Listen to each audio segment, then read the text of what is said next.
Welcome to the Human Capital Innovations Podcast, your go-to source for personal, professional, and organizational growth and development. We hope you tune in often for all things people management, organizational development and change, organizational leadership, and social impact related. Maximize your personal and organizational potential with Human Capital Innovations Podcast.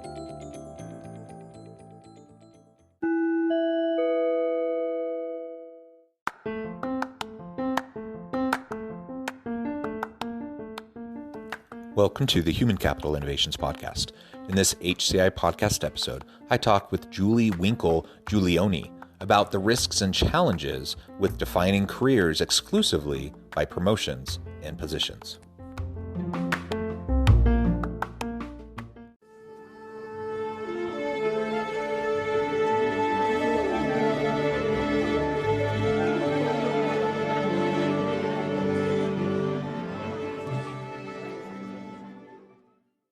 Julie Winkle Giulioni, welcome to the Human Capital Innovations Podcast. Thank you, John. I've been looking forward to our conversation. Yes, me too. It's a pleasure to have you, and I'm excited today to really explore career development with you. And specifically, we're going to be talking about the risks and challenges with defining our careers exclusively by promotions and positions. And that really traditionally is exactly how people tend to do it. It's much the way I've thought about my own career, all the different roles I've had, all the different positions I've had, what promotions did I get or did I not get?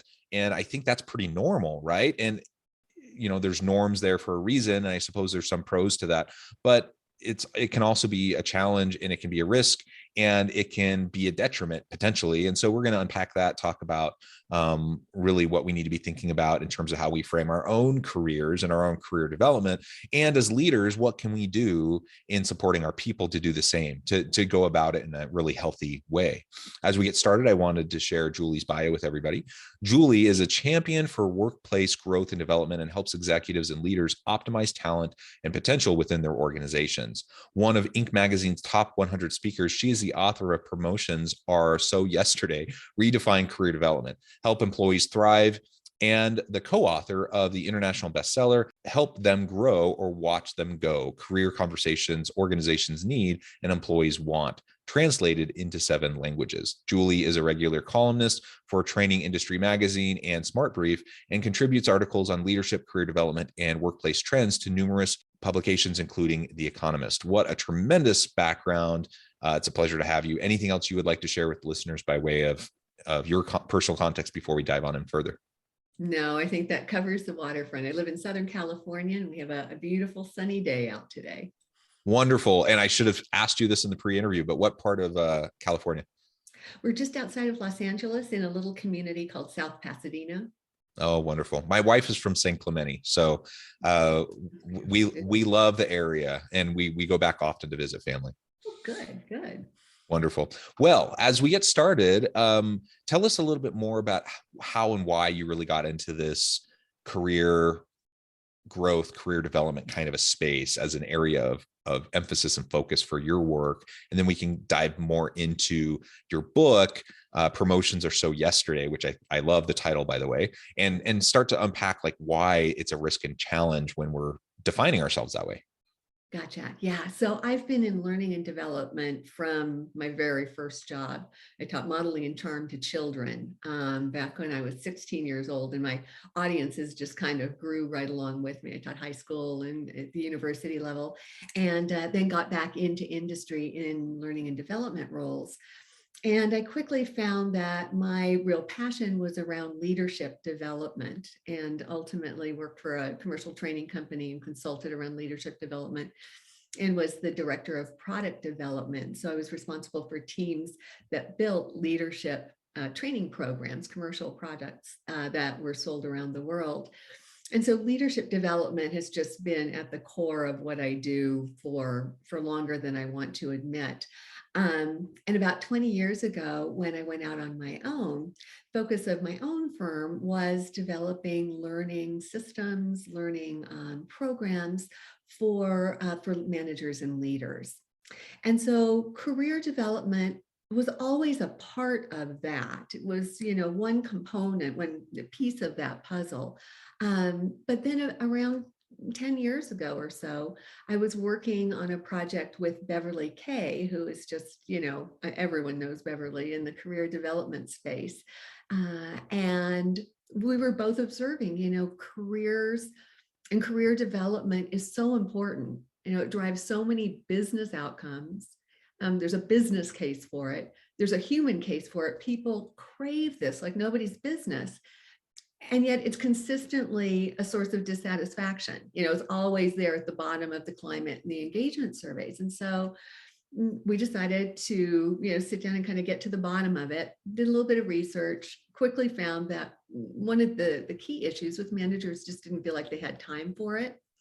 And so we wrote Help Them Grow or Watch Them Go as the answer to that, which was how can you transform career development from a task and an event into a relationship and a conversation. And so we had a chance to really delve deeply into that. And so over these last 10 years, I've built upon that, spoken, trained about that considerably to just delve more and more deeply into this issue of career development. And while conversation is key and relationship is, or development is actually that relationship, what I've also found, in talking with managers who say, yeah, it's great, I'm having great conversations, but then where do I go with it? How do I move that forward into action? And that was really sort of the impetus for this second book, Promotions Are So Yesterday. Well, thank you for that additional background. That's wonderful. I agree. I got into this space. I've been teaching and training for decades, long before I was ever, a professor or, more formally in the consulting kind of world. And I just found a real love for it. And leadership development and career development is a key component of that. Like you just have to, if you want to develop people and help them truly grow into themselves and their full potential, then part of that is helping them recognize their leadership capacities and capabilities and develop those over time. And one of the reasons I really, your recent book caught my attention is because I've always been a firm believer that we can all be leaders, that we all should be leaders, and we should all develop ourselves into leaders, regardless of what a particular job title may say we do, regardless of where we're at in our careers. We all can and should be doing that. And so I think that feeds well into this conversation about, why are promotions so yesterday? So tell us a little bit more about that book. Tell us more about why you take that approach. Well, the bottom line is, and I love what you're saying about everyone a leader. The capacity for leadership is within each of us. It really has nothing to do with our title or the position. It's how we carry ourselves. And central to being a leader is helping those around us grow. And so when it comes to promotions being so yesterday, the challenge that we've got is careers have changed. The business landscape, the employment landscape has changed dramatically. We've got hierarchies that used to be pyramids that sometimes now feel like pinheads. We've got delayering of that mid-level manager, so there are fewer opportunities there to move among. Bands are broadening, and so even some of those incremental steps that we had from a 4A to a 4B, some of that's gone away. So the business landscape gives the impression that there's not a lot of opportunity for growth if we're going to define it as promotions. We've also got an employment landscape that's changing. The average tenure within an organization for an individual is 4 years. We're going to have 12 jobs over the course of our careers now. What do careers even mean when we're talking about numbers like that? And then with the inner landscape is changing. People want their jobs to do more and different jobs for them. And particularly over the last couple of years, the great resignation, I really believe in many cases, is a result of the great reevaluation we've all engaged in as we've had a chance to step back and look at our personal big picture and figure out, really what are the priorities, and enjoy a different cadence, a different way of living and working. And so what I'm finding is that we've conflated for a really long time career development and promotions. We've measured our success and our progress against this artificial yardstick of a box on an org chart. And there aren't enough of those, of course. If that's the only way you're going to grow, there aren't enough of those for everyone to grow. And not everybody wants to grow that way. And so what I have been doing over these last 10 years, as I've delved really deeply into the career development dimension of leadership development as a whole, is talk to people about, what does career mean to you?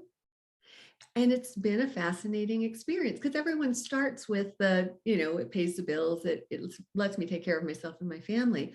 But beyond that, there's a lot more that we're looking for from our careers. And so that kind of field research created a base model for me of 7 alternatives to climbing the corporate ladder, 7 other ways people are interested in growing, that are more satisfying, and maybe equally importantly, they're more available to us than those promotions and positions. Yeah, I think that's absolutely right. And it's an interesting thing, because you look at millennial and Gen Z individuals entering the workforce, and what do they want? They want opportunities to grow and develop. They want to be coached. They want to be mentored. And sometimes you get, I don't want to be overly generic in labeling an entire generation, but sometimes you have older workers who lament this younger workforce, and we're like, kind of bemoan the fact that all these people, they're so entitled, and they want to progress so quickly, and why can't they just go up the rungs like everyone else did in my generation? Why can't they just pay their dues? Dues like I did. Exactly. Yeah. It sucked for me. Why can't it suck for them too? And I think that's largely why they feel like the younger generation of workers seems entitled. In my mind, though, it's not entitlement. I suppose there are some entitled younger people. There's entitled people everywhere, but I don't think it's entitlement. I think it's a recognition of what they value and what's important to them and what they want their work life to look like.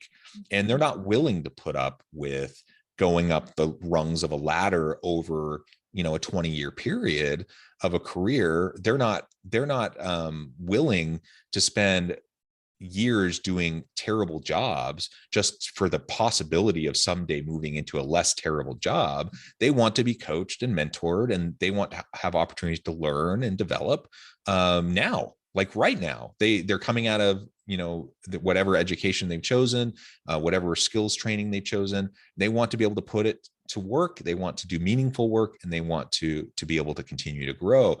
And I really don't think it's as much about promotions or positions for them. It's about the development and the ability to receive the timely feedback and the ongoing conversations and coaching. That's really what they're thirsty for and what they're hungry for. And I think as soon as we can acknowledge that, then we're going to have a better environment where we can attract and retain these people. Now, is that exclusive to younger workers? No. I mean, there's people from all generations that have that same desire. But I think particularly if we're going to, generalize, I think younger workers tend to fall into that kind of an approach to what they desire.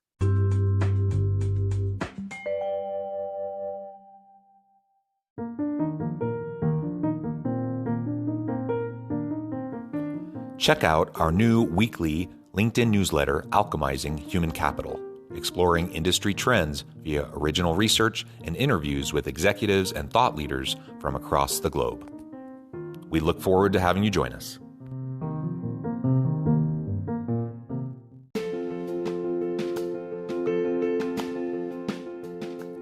Bluer Than Indigo Leadership, the journey of becoming a truly remarkable leader. Early in my adult life, I learned about an Asian proverb that translates as bluer than indigo. If you think about the color indigo, it is a brilliant, deep, and vibrant blue, what some would call the bluest of blues.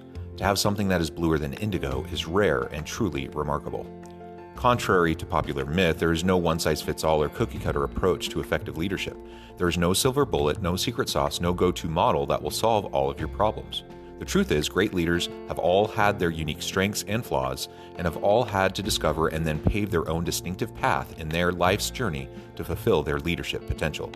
Bluer Than Indigo Leadership will help you discover your own path and explore those ordinary, everyday actions that will help you respond to an uncertain future and produce extraordinary results for individuals, teams, and organizations.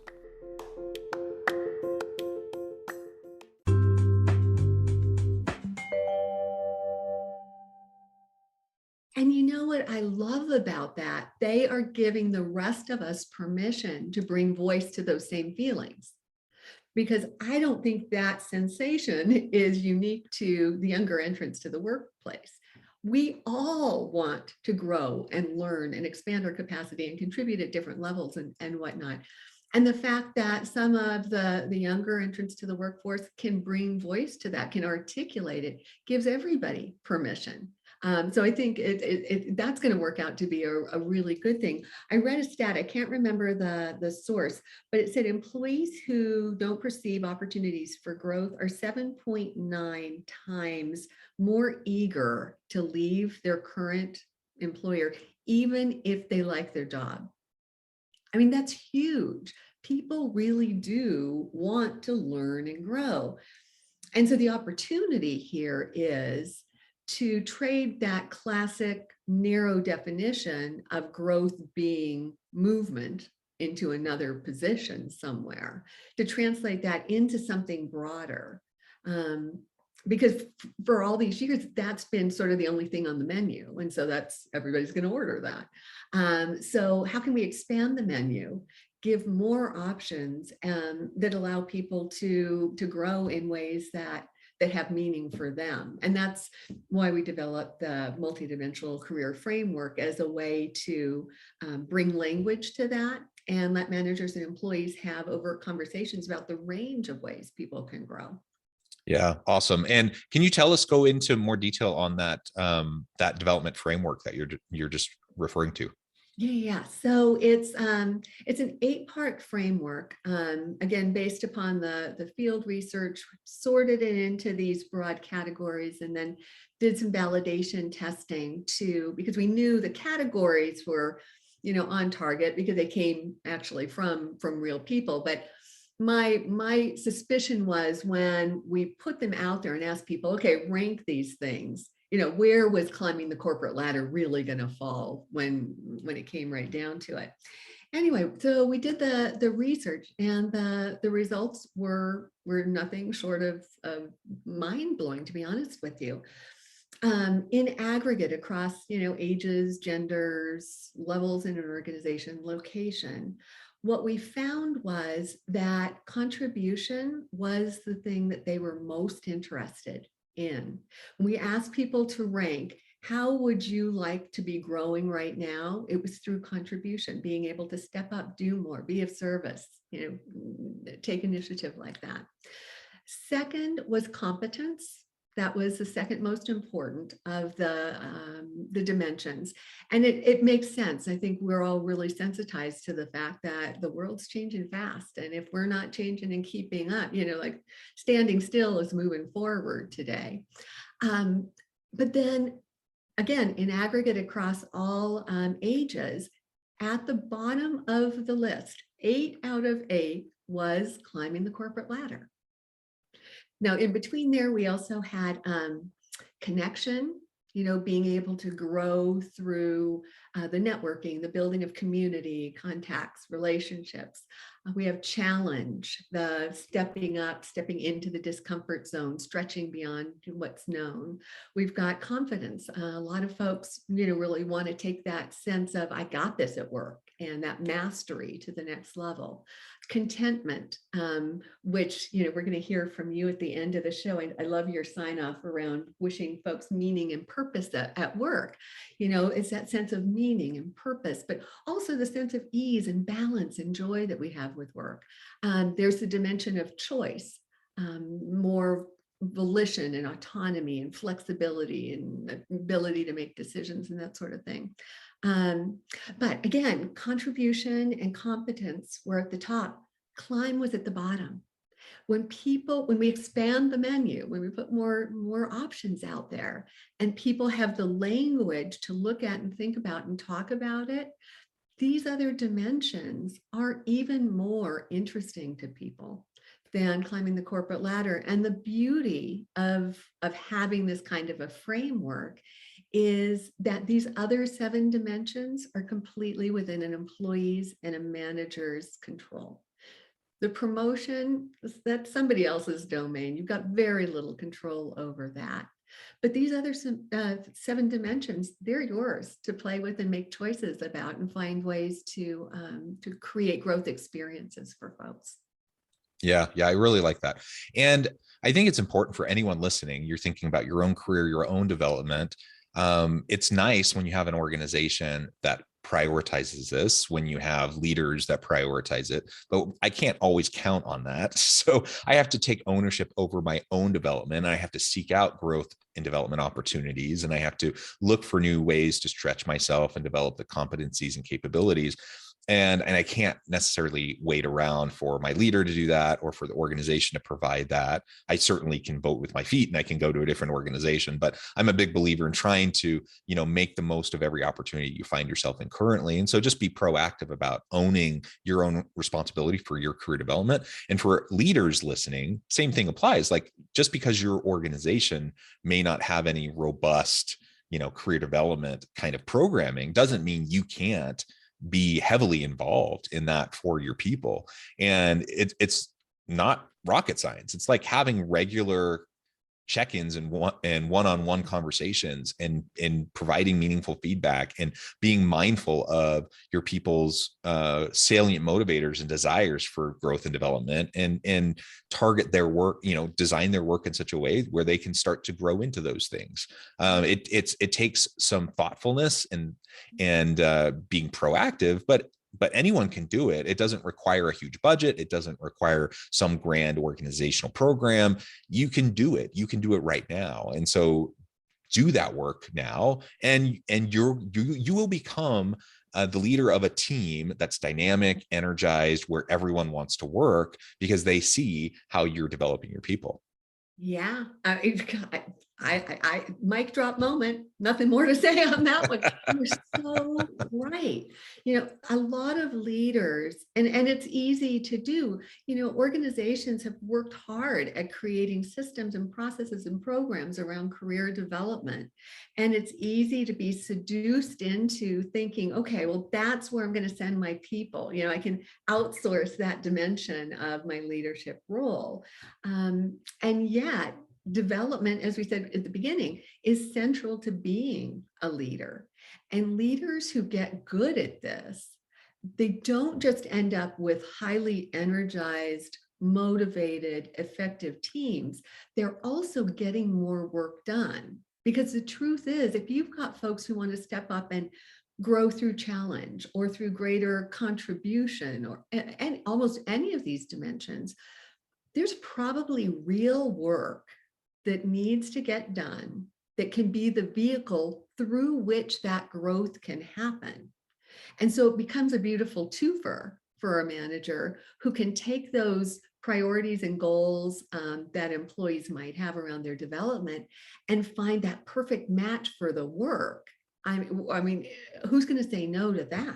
So you're getting the growth from your folks and all of the human benefits associated with that, but you're also getting the business benefits.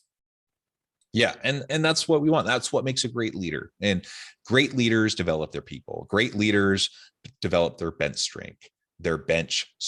Great leaders prepare their own replacement over time, right? And like you've alluded to many times over this conversation, the reality is in the modern organization, there's just not enough opportunities in the hierarchy for people to move up into that next box, right? And so if that's our focus, you're going to have a lot of really disappointed people, a lot of frustrated people. And what are they going to do when they're disappointed and frustrated? No matter how good the work is that they're doing and how engaged they are with it, they're going to look for opportunities other places. And that's one of the reasons why people leave and jump around to other places. But if you can create an environment where they feel meaning and purpose and fulfillment in the work that they're doing, and they can see their own ongoing development and growth within that context, in that they don't need the title, they don't need that next, promotion in order to be doing something meaningful with their career, then people will stay. People will be dying to be in that kind of environment. People want to be in that kind of environment. And frankly, the way we've talked about careers for so long has short-circuited our ability to do that. And it's one of the reasons why I think we're in the middle of the Great Resignation, why we're in the middle of this war for talent, is people are reassessing and they're realizing whatever they're getting at their current organization just isn't working for them. Yeah. Oh, absolutely. And the truth is there still will be people who want to climb the corporate ladder. There still will be different times in our careers where that's the appropriate next step. And the lack of control is where things get uncomfortable for folks. So the beauty of the other dimensions is you can acknowledge that, okay, I get that's where you want to be. And you don't have to sit on your hands and just wait for that opening. Where are there other opportunities? Which of these other dimensions could help you fill a gap or prepare in advance or just stay really joyful about your work? Bringing that sense of meaning and satisfaction. So it allows, even in those cases when the climb is on the horizon or is what the goal is, it gives us something active, something proactive to be doing to prepare for that. Yeah, absolutely. Well said, Julie. It has been a pleasure, Julie. I'm noting the time. I need to let you go here in a minute. But before we close, I wanted to give you a chance to share with listeners how they can get connected with you, where they can find your books and find out more about the work that you're doing, and then give us a final word on the topic for today. Thank you for asking. My central online repository is juliewinklegiulioni.com, and I'm sure you'll put that in the show notes since it's such a mouthful. And the new book, Promotions Are So Yesterday, Redefine Career Development, Help Employees Thrive, is available for pre-order at all of your favorite booksellers. And I guess the final word just is we are at a unique point in business, and we have a unique opportunity right now to help people redefine their relationship with work, to kind of break the frame, to reframe what career development is and let it catch up with what careers are today. So I just really invite leaders to begin to think more broadly at the realm of opportunities that are well within their control and start taking control of that with their folks so that you've got the growth and the satisfaction and the engagement and the results that are going to lead to the retention that we really need so much in organizations today. Wonderful. Thank you, Julie. It's been a pleasure. I encourage listeners to reach out, get connected, find out more about what Julie can do for you. Check out her books. And as always, I hope everyone can stay healthy and safe, that you can find meaning and purpose at work each and every day. And I hope you all have a great week.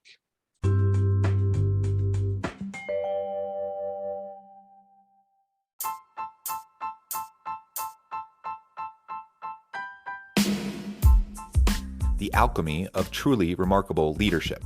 Ordinary, everyday actions that produce extraordinary results. Consider how the nature of work has shifted over the past 50 years. With increased globalization, rapid technological advancement, and the shift in economic composition, the average job of today looks very different than the average job of 50 years ago. What will the jobs and organizations of tomorrow look like?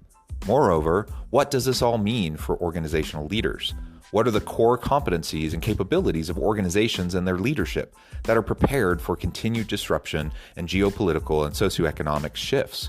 Regardless of what the future holds, increasingly, leaders need to be socially minded, data-driven, decisive, champions of talent, and disruptors of the traditional notions of leadership, teams, organizations, and work. The alchemy of truly remarkable leadership will help you to explore your own leadership competencies and capabilities and consider ways to apply and implement them into your workplace and personal life.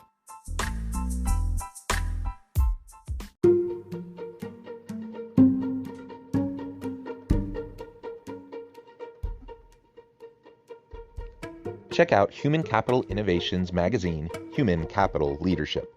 Human Capital Leadership is a free, interactive e-magazine with the mission to help individuals, leaders, and organizations find innovative approaches to maximize their human capital potential.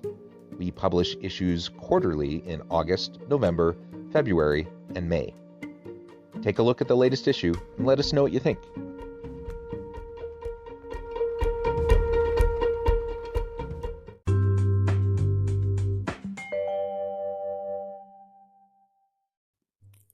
Thanks again for joining us for this episode of the Human Capital Innovations Podcast. I hope you stay healthy and safe and that you have a great week.